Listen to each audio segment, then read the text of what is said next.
प्रिय दर्शकों, नमस्कार।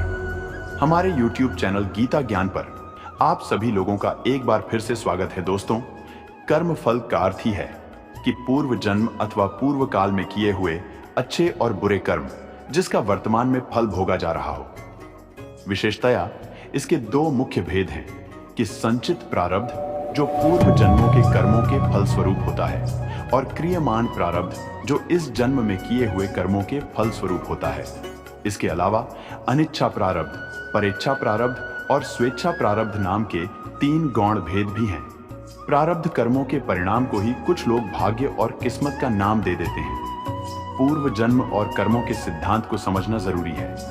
पिछले जन्म के कर्म को ही प्रारब्ध या संचित कर्म कहते हैं। इन कर्मों का बचा हिस्से का फल हमें इस जन्म में मिलता है।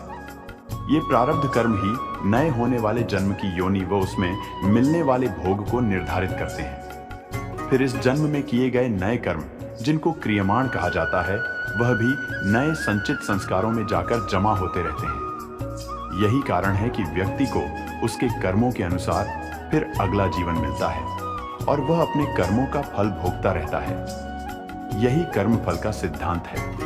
हम जो कर्म करते हैं उसमें से कुछ कर्मों का फल हमें तत्काल भी मिलता है और कुछ कर्मों का फल हमें इसी जन्म में बाद में मिलता है। इसी प्रकार कुछ ऐसे कर्म होते हैं जिनका फल हमें अगले जन्म में मिलता। कुछ कर्मों का फल लंबे समय तक मिलता रहता है। एक गांव में एक सुनार का घर था। उस सुनार का काम बहुत अच्छा चलता था। काम बढ़ाने के उद्देश्य से उसने एक दिन बहुत सारा सोना मंगवाया।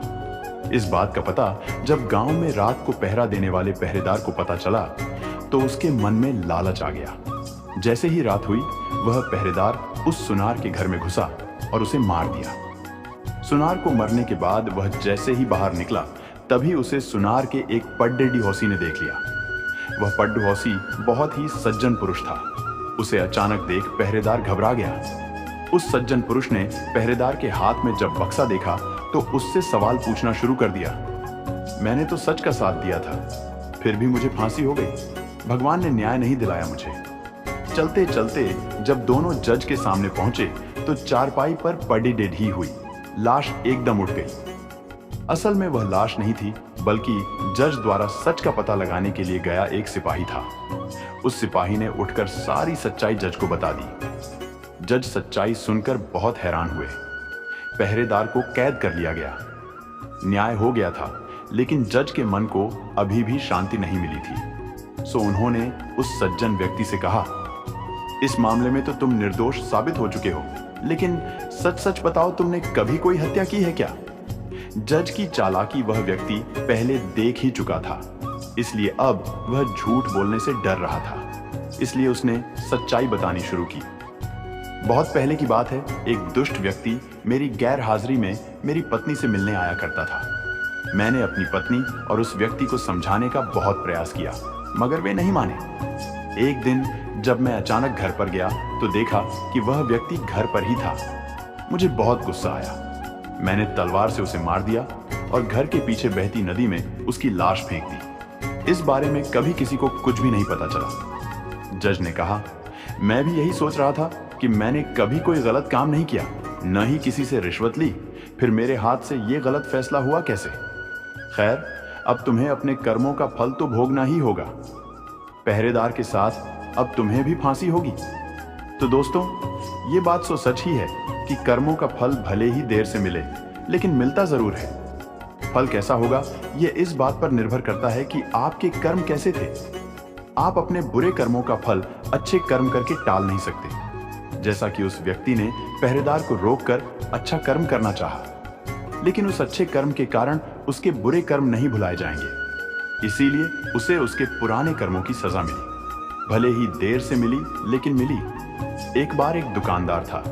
उसका मांस बेचने का कारोबार था। वह लोगों को ताजा कटा मांस बेचा करता। इस तरह वह अपना और अपने परिवार का पालन पोषण करता था। एक दिन उस मांस के व्यापारी की दुकान के आगे से एक संत गुजर रहे थे। उन्होंने उस व्यापारी की दुकान की तरफ देखा तो वह तुरंत वहां गए। उन्होंने व्यापारी से कहा, तुम ये क्या कर रहे हो? तुम पातकी हो, ठाकुर से मांस तुलवा रहे हो। उस संत की बात उस दुकानदार की समझ में नहीं आई और वह बोला, मांस तो मैं तौल रहा हूं, फिर ठाकुर कहां से दिखा दे गए तुम्हें? दुकानदार की इस बात पर संत ने कहा, देखो तुमने मांस तौलने के बाट की जगह सालिग्राम जी को रख रखा है। तुम सालिग्राम जी से मांस तौल रहे हो।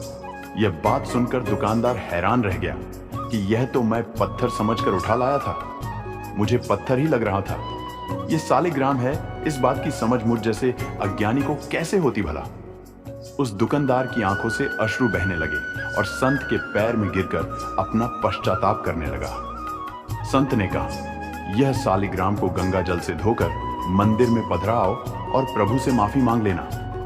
संत के जाने के बाद उस दुकानदार ने स्नान करके सालिग्राम जी को गंगा में स्नान करवाकर मंदिर के प्रांगण में रख दिया। खुद भगवान से प्रार्थना करके माफी मांगने लगे, हे प्रभु, मैंने अज्ञानतावश आपसे मांस तुलवा लिया, इसलिए आप मुझे जो सजा देंगे मुझे मंजूर होगी। वह दुकानदार यह सोचकर कि वह कितना मूर्ख है कि भगवान से ना जाने कितने सालों से मांस तुलवाता रहा और प्रभु कितने दयालु है कि उसके घोर अपराध करने के बाद भी उसे वह उसके परिवार के भरण पोषण करते रहे। अपनी ग्लानिवश उसने यह निर्णय लिया कि ताउमर वह अब प्रभु भक्ति करके अपने पाप से मुक्ति पालेगा। वह दुकानदार अपनी दुकान अपने बेटों को संभलाकर खुद तीर्थों में निकल पड़ा। वह एक वैरागी की भांति देश दूरी भटकता रहता। एक दिन वह भटकते भटकते एक गांव में पहुंचा। वहां रात्रि विश्राम के लिए शरण मांगकर रुक गया। वह एक घर में उस घर के मालिक की शरण में रुककर रात्रि काट रहा था। वह रात्रि भोजन मकान मालिक से पाकर रात को सोने के लिए उस मकान के आंगन में सो रहा था। तभी अर्धरात्रि के समय एक महिला उसके समीप आई और उसकी चारपाई पर ही उसके बगल में सो गई। तभी उसकी आंख खुल गई और अपनी चारपाई पर महिला को देख वह तुरंत उठ खड़ा हुआ। मगर जैसे ही वह घबराकर चारपाई से नीचे उतरा, उस महिला ने उसे फिर चारपाई पर खींच लिया। वह महिला बदहवास उसके करीब आती जा रही थी। वह महिला वासना की अग्नि में दधक रही थी। ये सब देख उसने महिला से कहा, आप ये क्या कर रही हो? मैं एक त्यागी संत हूं और तुम इस समय वासना से भरी हो। तुम मुझसे दूर हो जाओ, नहीं तो मैं अभी इसी समय इस घर को त्याग दूंगा। महिला ने संत के रुखे शब्दों को सुना, मानो उसे वह तीर की भांति भेद रही हो।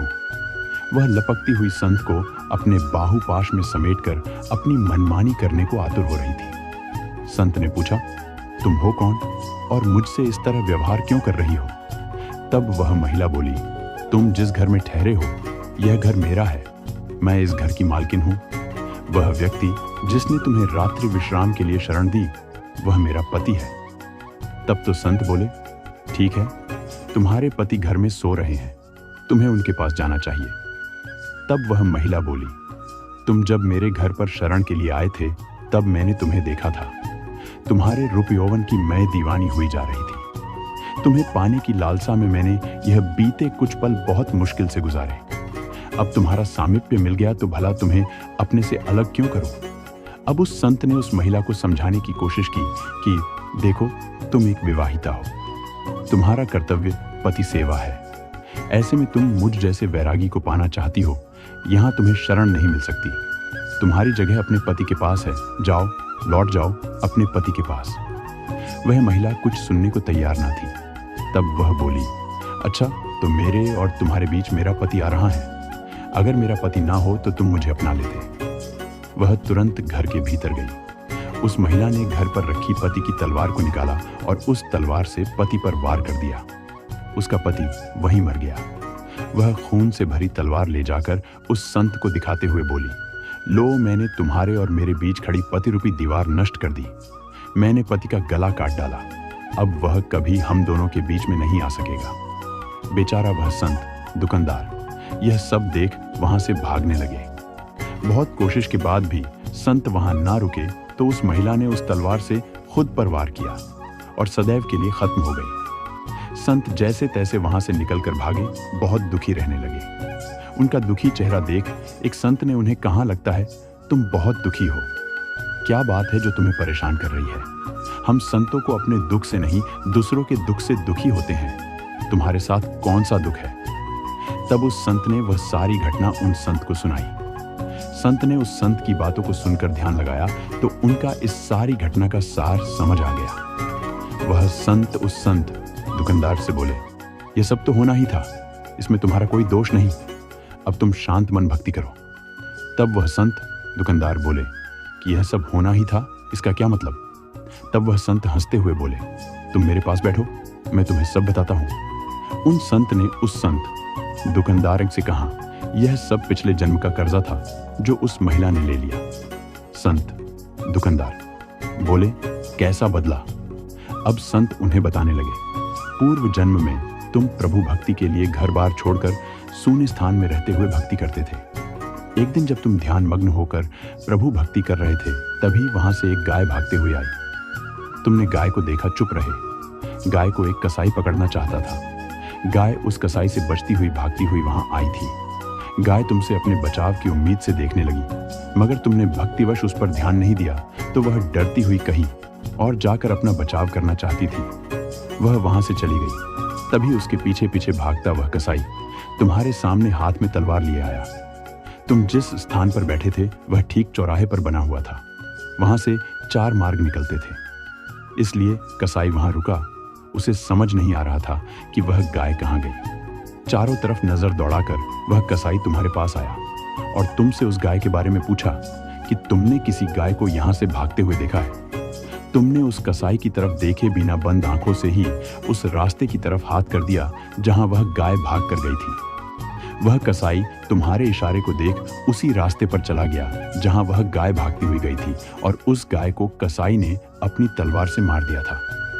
अब वह संत दुकानदार हैरान होकर उन संत से बोले, उस गाय व कसाई से मेरी इस घटना का क्या वास्ता? संत हंसते हुए बोले, हाँ, उस घटना से ही तुम्हारी इस घटना का संबंध है। क्या तुम जानते हो वह मकान मालिक व उसकी पत्नी पूर्व जन्म में कौन थे? अब वह संत दुकानदार विस्मित से होकर देखने लगे। संत ने उन्हें आगे बताना शुरू किया। वह जो मकान मालिक था जिसने तुम्हें रात्रि विश्राम के लिए शरण दी थी, यह पूर्व जन्म में एक कसाई था। यह कसाई था जिसको तुमने गाय का मार्ग बताया था। इसी तरह उस मकान मालिक की पत्नी वही गाय थी जिसका उस कसाई ने कत्ल किया था। वह गाय जब शिकारी द्वारा काटी जा रही थी, तभी वह मन ही मन तुम दोनों से बैर भाव रख गई। बस बदले की आग में दूसरे जन्म में बदला ले लिया। उसने उस कसाई जो उसका इस जन्म में पति था उसी तरह तलवार से मार दिया जैसे उस कसाई ने गाय के तलवार से काटा था। तुमने कसाई को उसका गाय मार्ग बताया, इसलिए वह तुमसे इस तरह व्यवहार कर रही थी। दोस्तों, ये सब जन्मों के खेल किसकी समझ में आते हैं? इंसान अपने बुने जाल में ही उलझा रहता है। और दुखी हूं, मैं दुखी हूं, दुख का रोना रोते रहते हैं। दुख सुख हमारे अपने पूर्व के जन्मों में बोए गए बीज है जो इस जन्म में आकर काटते हैं। रे मन अधीर ना हो, न दुख सदा रहा न सुख सदा रहेगा। दुख के बाद ही तो सुख आता है और सुख के पीछे दुख भी छुप कर बैठा होता है जो हमें अंधकारवश नजर नहीं आता। न दुख में मुरझाना बाबरे, न सुख में मतवाला बनना। सब नियति के हाथ है। सुख दुख मौसम है, आते जाते रहते हैं। मन के माने हार है, मन के माने जीत। इसलिए अपने को सदैव इस तरह रखो कि सुख दुख की इस श्रृंखला का आप पर प्रभाव न पड़े। तो दोस्तों, ये कहानी आपको कैसी लगी? अगर आप सभी लोगों को ये कहानी पसंद आई हो तो वीडियो को लाइक, शेयर एवं चैनल को सब्सक्राइब करें और कमेंट में जय श्री कृष्णा राधे राधे लिखना ना भूलें। धन्यवाद।